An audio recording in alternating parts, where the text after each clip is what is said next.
Hello friend, welcome back to my YouTube channel. तो friend, जैसा कि आज हम बात करने वाले हैं कि जो हमारे पास एक टाइमर है, सीमेंस कंपनी का टाइमर है, जो कि आप यहाँ पे देख सकते हैं। ये सीमेंस कंपनी का टाइमर है। तो हमारे पास जो टाइमर है, इसको हम कैसे चेक करते हैं कि हमारे पास जो टाइमर है खराब है कि सही है, काम कर रहा है कि नहीं कर रहा है।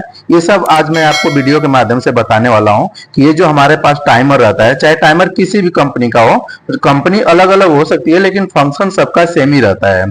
तो यहाँ पर हम एक टाइमर लिए हुए हैं जो कि सीमेंस कंपनी का है, और उसको हम देखेंगे कि यानी इसके अंदर कैसे एनओ एनसी चेंज होता है, कैसे इसके अंदर कॉन्टेक्ट चेंज होता है, A1 में क्या रहता है, A2 में क्या रहता है, A3 में भी यहाँ पे क्या रहता है, इसमें कॉमन कौन सा होता है, एनओ कौन सा होता है, एनसी कौन सा होता है, ये सब आपको मैं बताने वाला हूँ। और इसके अंदर सेटिंग कैसे करते हैं, ये ब्लिंकिंग जो इंडिकेशन रहता है उसके बारे में भी आपको बताने वाला हूँ।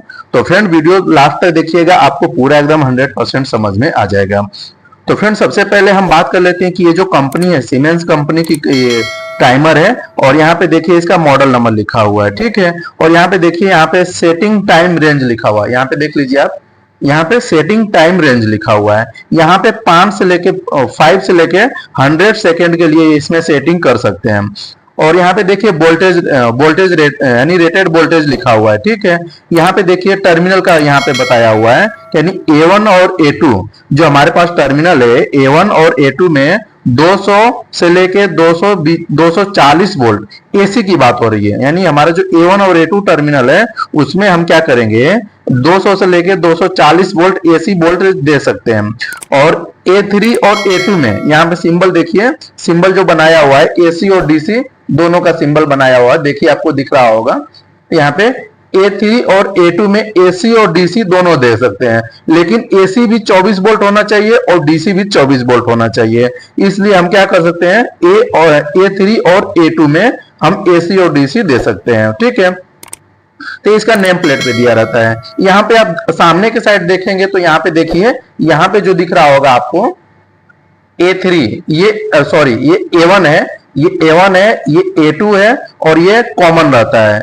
इसका एक कॉमन पॉइंट रहता है, ऊपर के साइड रहता है, ये कॉमन रहता है। यानी A1 हो गया, A3 हो गया, और एक कॉमन रहता है जो कि 15 लिखा रहता है। 1580 यहाँ पे आपको दिख रहा होगा, लिखा हुआ होगा, देखिए आपको 15C लिखा हुआ दिख रहा होगा, ठीक है। और यहाँ पे देखिए टर्मिनल के, हम ऊपर की बात कर ले, अब नीचे वाले टर्मिनल की बात कर लेते हैं। तो यहाँ पे देखिए सबसे लेफ्ट राइट साइड में A2 लिखा हुआ है। यहाँ पे देखिए आपको A2 लिखा हुआ नजर आ रहा होगा, A2 है, और ये 18 नंबर है। ये 18 नंबर NO होता है, और ये 16 नंबर NC होता है। अभी हम इसकी कनेक्शन की बात कर लेते हैं। तो यहाँ पे देखिए, यहाँ पर देखिए A1 और A2 क्वाइल का होता है, 15 नंबर कॉमन होता है, 16 नंबर एनसी होता है, और 18 नंबर एनओ होता है, जो कि यहाँ पे आपको मैं बताया कि यानी 15 नंबर कॉमन होता है, सी का मतलब कॉमन होता है, और ये 18 नंबर हम इसके अकॉर्डिंग एनओ है, और इसके अकॉर्डिंग ये 16 नंबर एनसी है, ठीक है। यहाँ पे इसका मॉडल नंबर लिखा हुआ है। और यहाँ पे ब्लिंकिंग देखिए, ये जो दिख रहा है दो, इसके अंदर एलईडी दिया हुआ है। यहाँ पे देखिए ये जो दिख रहा है आपको सिंबल बनाया हुआ है, यानी जब इसको हम पावर देंगे ये पहली वाली एलईडी ग्लो होगी। और जब ये अपना कॉन्टेक्ट चेंज करेगा, देखिए यहाँ पे सिंबल भी दिया हुआ है, जब ये अपना कॉन्टेक्ट चेंज करेगा तो ये वाला एलईडी ब्लिंकिंग करना चाहिए, ब्लिंक बिल्कुल यानी कंटिन्यू जलना चाहिए। जब हम इसको पावर देंगे तो ये चालू होगा, और जब अपना एनओ से एनसी चेंज करेगा तो ये चालू होगा, ठीक है। तो ये इसका कॉन्टेक्ट की बात हो गई। अब हम इसकी सेटिंग की बात कर लेते हैं। देखिए यहाँ पे 5 से लेके 5, 20, 40, 60, 80, 100, ये 100 सेकंड यानी 5 से लेके 100 सेकंड तक इसमें हम सेटिंग कर सकते हैं, ठीक है। अब हम बात कर लेते हैं कि टाइमर कितने टाइप के होते हैं। तो फ्रेंड, टाइमर दो टाइप के होते हैं, एक ऑफ डिले टाइमर होता है, एक ऑन डिले टाइमर होता है। देखिए यहाँ पे ये ऑन डिले टाइमर लिखा हुआ है, इसलिए हम इसको ऑन डिले टाइमर बोलते हैं।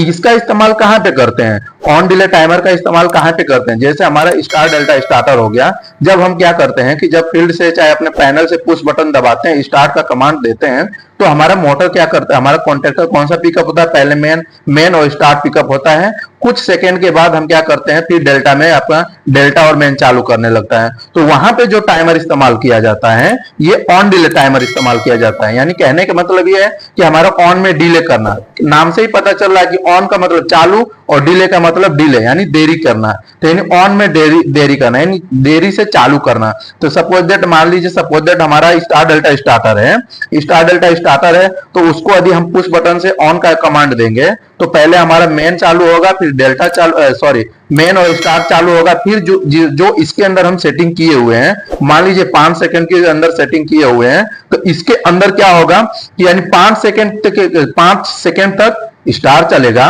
फिर स्टार के बाद ये जो कॉन्टेक्ट है ये एनओ का एनसी हो जाएगा। ठीक है, तो अभी हम आपको पावर देके भी चेक कर सकते हैं कि यानी इसको कैसे चेक करेंगे यानी टाइमर खराब है कि सही है। ठीक है, तो फ्रेंड टाइमर को चेक करने के लिए आपको क्या करना है, 3 पिन का टॉप ले लेना है और फेज न्यूट्रल चाहिए और हमें लिंक लेने के लिए हमारे पास ये लिंक रहना चाहिए। ठीक है, तो सबसे पहले हम क्या करते हैं, इसको फेज A1 और A2 में हम कनेक्शन कर देते हैं। तो फ्रेंड हमने क्या किया है कि अपना जो वायर का दोनों एक केबल को हमने फेज को इसमें कनेक्ट किया यानी A1 में कनेक्ट किया है और A2 को हमने क्या कि न्यूट्रल को हमने A2 में कनेक्ट किया है। अभी हम A1 और A2 की बात कर रहे हैं, हम A3 की भी बात आपको मैं बताऊंगा। तो यहाँ पे जैसे हमने इसका कनेक्शन कर लिया है, तो जैसे हम पावर चालू करेंगे तो ये वाला इंडिकेशन हमारा ब्लिंकिंग करना चाहिए। तो अभी हम पावर चालू करते हैं। देखिए अभी मैं पावर चालू किया, यहाँ पे देखिए ये वाला इंडिकेशन हमारा ग्लो हो गया, ये वाला इंडिकेशन हमारा ग्लो नहीं कर रहा है। ठीक है, तो अभी हम आपको बताते हैं कि इसको यानी इसको कैसे चेक करेंगे कि ये टाइमर खराब है कि सही है। देखिए अभी हमको इसको चेक करने के लिए ये जो हमारा A1 है, A1 से हमको इसमें लूप करना पड़ेगा। ठीक है, एक छोटा सा केबल का हमको इसमें लूप करना पड़ेगा। तो अभी हम लूप कर लेते हैं।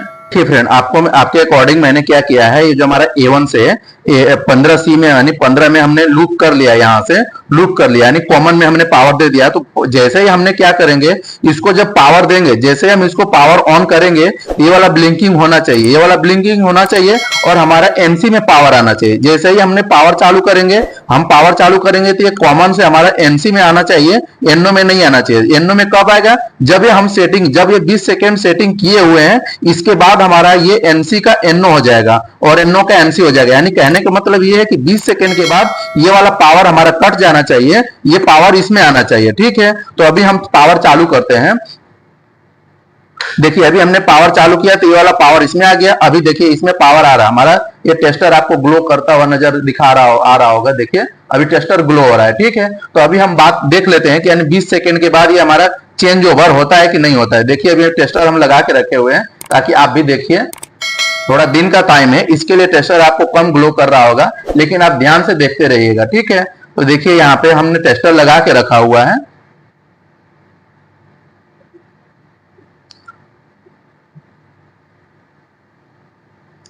तो देखिए फ्रेंड हमारा क्या है, ये जो टाइमर है, टाइमर बिल्कुल तरह से खराब है। 20 सेकेंड हो चुका है फिर भी ये इंडिकेशन आ गया है। देखिए यहाँ पे ये इंडिकेशन आ गया है लेकिन कॉन्टेक्ट चेंज नहीं हुआ है। ठीक है, ये एनसी का एनसी ही रह गया यानी एनओ में हमारा पावर नहीं आया। ठीक है, ये एनसी का एनओ हो जाएगा और एनओ का एनसी हो जाएगा, तो हमारा पावर इसमें आना चाहिए 20 सेकेंड के बाद। तो ये हमारा टाइमर पूरी तरह से खराब है, ये काम नहीं कर रहा है। ठीक है, तो किसी भी टाइमर को ऐसे चेक करते हैं, इसको हम अपना यूज में नहीं लगा सकते। ठीक है, तो इसकी जगह पे हमको दूसरा टाइमर लगाना पड़ेगा। तो फ्रेंड उम्मीद है कि आपको पता चल गया होगा कि यानी टाइमर हम कैसे चेक करते हैं।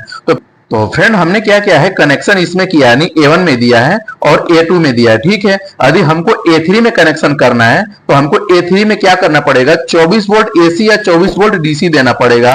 तो हम क्या करेंगे, 24 वोल्ट लाके इसमें डाल देंगे, यानी सपोज दैट AC SMPS है, यदि DC देना है तो SMPS का हम इस्तेमाल करेंगे और ये वाला जो पावर है यानी ये वाला पावर हम इसमें ला देंगे और फिर यहां से लूप इसमें दे देंगे। तो हमें इसमें क्या है, एक फ्री कॉन्टैक्ट यानी पोटेंशियल फ्री कॉन्टैक्ट होता है, इसमें कोई दिक्कत नहीं है। आप AC देंगे तो AC आएगा और DC देंगे तो DC आउटपुट देगा। ठीक है, तो इसमें कोई कंफ्यूजन वाली बात नहीं है। तो इसको अब जब आप A1 A3 में और A2 में फेज और न्यूट्रल इधर उधर कर देंगे कोई दिक्कत नहीं होगा। इसको सिर्फ ऑपरेट होने के लिए, इसको ऑन होने के लिए, इसकी क्वाइल को ऑन होने के लिए, इनर्जाइज होने के लिए हमको फेज न्यूट्रल देना पड़ता है। तो फ्रेंड आज के लिए इतना ही, मिलते हैं ऐसे इंटरेस्टिंग टॉपिक के साथ अगले वीडियो में। तो फ्रेंड आपसे रिक्वेस्ट है कि यदि हमारे चैनल को पहली बार देख रहे हैं तो हमारे चैनल को सब्सक्राइब कर दीजिए, लाइक कर दीजिए और दोस्तों के साथ शेयर कर दीजिए।